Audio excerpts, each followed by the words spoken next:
What is the point of carrying a firearm if you're not intending to go armed? Exactly. I mean, just removing that line from the code would Mhm. give us constitutional carry. You It's know, and that's from the Constitution of 1870, which was written during Reconstruction.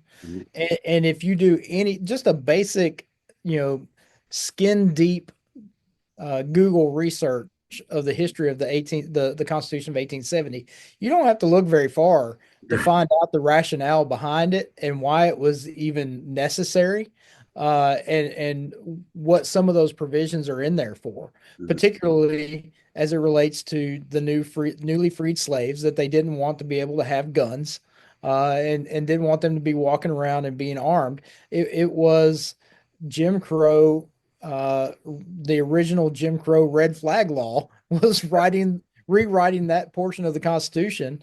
And if you do a little bit more research, you'll find that Constitution of 1870 was written and adopted with the intention of it to be a temporary fix.